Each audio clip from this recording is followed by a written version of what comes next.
Good afternoon and welcome to EUROMED Migration Talks. I'm your host, Marco Ricorda, from the International Center for Migration and Policy Development. Today I will be accompanied by Lina Khatib, the head of the Middle East and North Africa program at Chatham House. Lina, thank you for being with us. How are you today?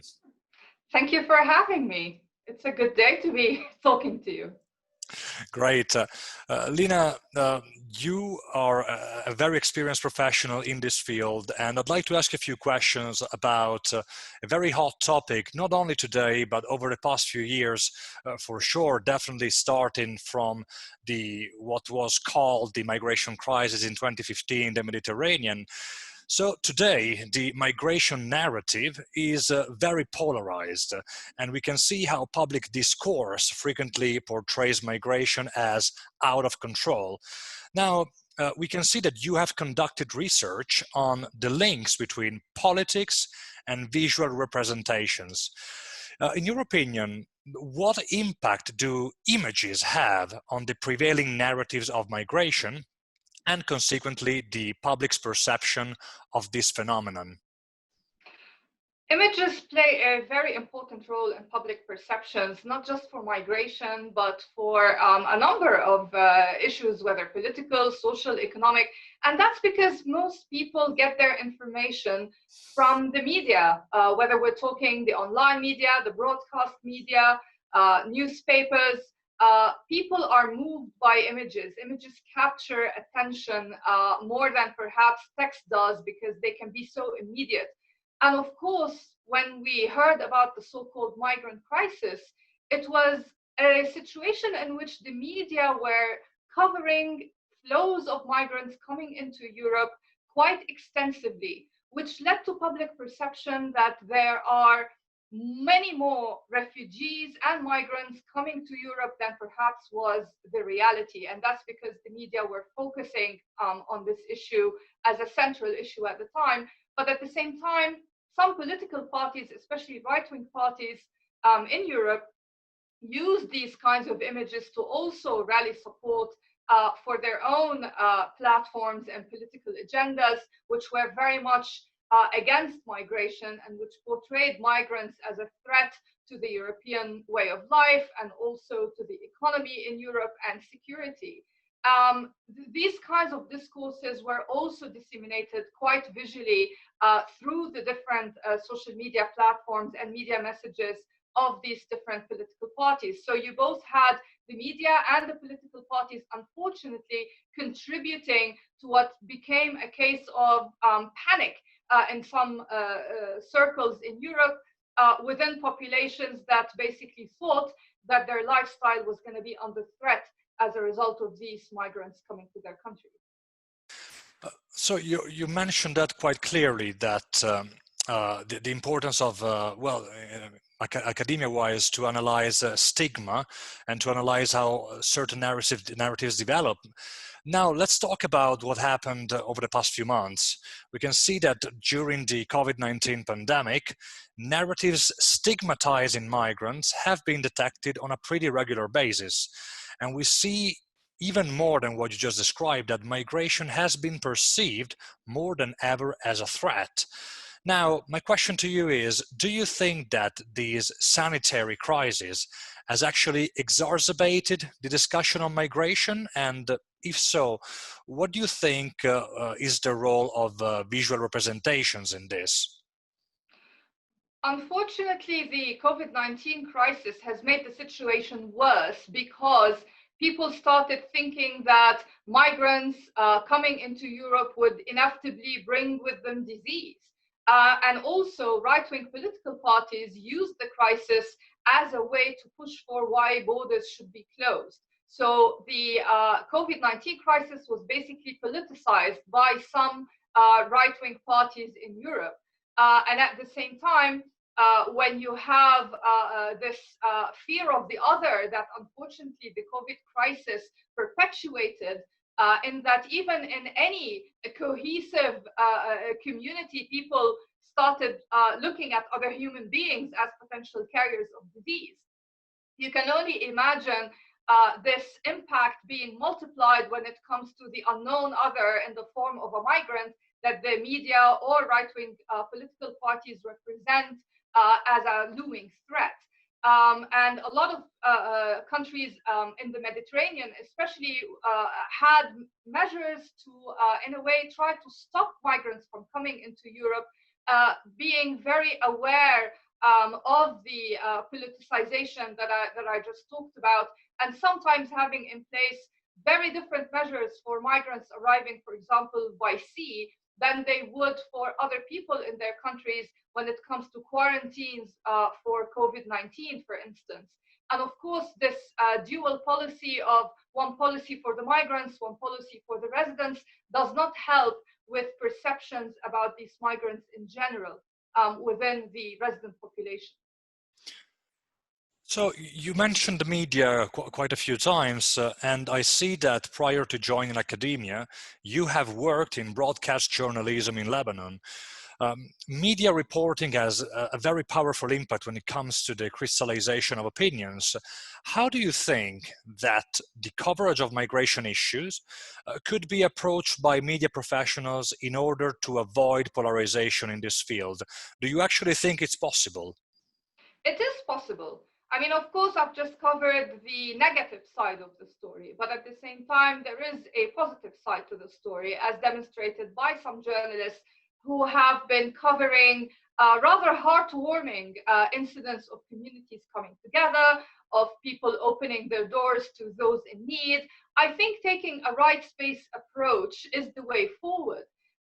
So that there is no distinction between migrant and resident, and that migrants should not be represented through a negative framework just because they happen to be foreign. I mean, personally, I am a migrant myself. I'm someone who grew up in Lebanon and then moved to the UK more than 20 years ago and became a British citizen. So whenever I talk about migrants, I always put them myself in their shoes, because this is something that I have experienced moving from one country to another. And I have seen examples that are negative and examples that are positive. So when it comes to journalism, there have been some heartwarming stories. For example, a Syrian refugee living in the UK, who is a very well-known filmmaker, volunteered as a hospital cleaner during the height of the COVID-19 crisis in the UK.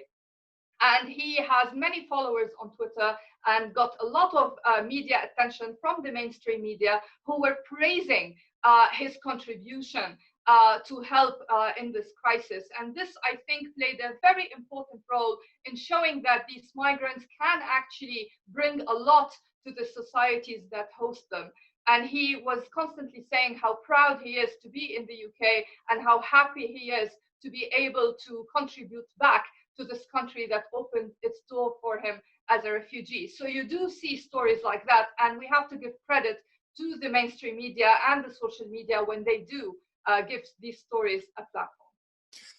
In the project that we are currently managing here from Malta, we basically are putting a lot of focus on success stories that, as we usually say, could help switching the migration narrative from migration crisis to migration capital. So what are your thoughts on that? Do you think it's a strategy that could work?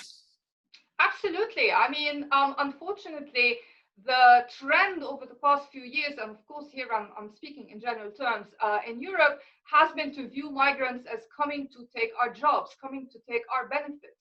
But there was a recent study that was published about population projections for the coming decades. And it showed that a number of countries in Europe are likely to face a severe shortage in a workforce because of dwindling birth rates. And that means, according to the report, that few decades down the line, countries may start competing with one another to have migrants, because they will need their skills and they will need their contribution to the economy. And that is something that we need to think about. This short-term obsession with migrants as coming to take things away should be flipped to show that these migrants come and they contribute to the cultures they're in, and they may become actually quite essential and necessary for the economy to continue further down the line. So now is a good time to start investing in them rather than seeing them as a problem.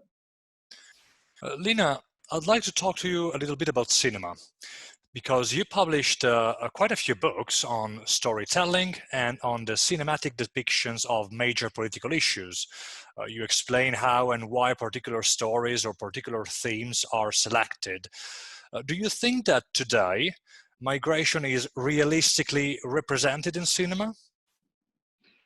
I mean, there are some representations that are very heartwarming and some representations that are not. But I would say, generally speaking, in fiction, I am seeing in recent years a lot more understanding and sympathy than before.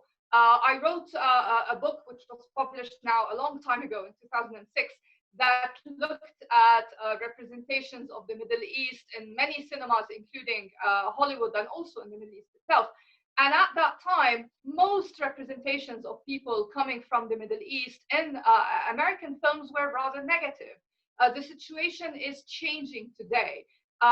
Migrants are not represented in such a stereotypical way as before. I'm not saying stereotypes have completely disappeared, but we are seeing movies go beyond that.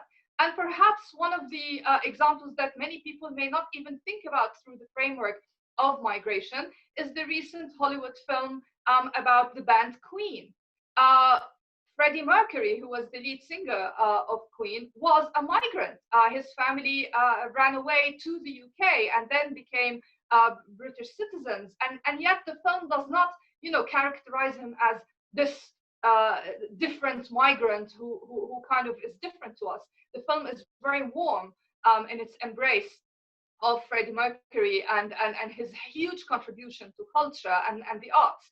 And so, yes, I am seeing more positive signs. And this is the thing. People may not have ever thought of that movie as being about migrants, but it is. I did love that movie, I have to admit. And let's take our last question. It relates to music. I understand you're very involved, and outside of your work in policy, you do spend your time supporting musicians from the Middle East, basically creating visual art and pursuing their passion. Do you think that arts can contribute to a more balanced migration narrative? And, what do arts have to say about migration? Can they tell a story via their expressions? Absolutely. And I mean, for me, the arts is just as important as my other work in politics. They are both different mediums for expressing messages and getting through to people. But the arts very often get through to people in a much more subtle way, especially when they bring enjoyment and entertainment. And my work in supporting musicians is very much about that. So, for example, last year, a bunch of people and myself set up something called the World Metal Congress, which is an event that celebrates heavy metal music from around the world. And we invited to London two people from Syria, one of whom is a refugee currently residing in the Netherlands. And it was really very heartening to see how people embrace these individuals who have come from Syria, that is normally associated with many negative attributes, unfortunately, when it comes to migrants.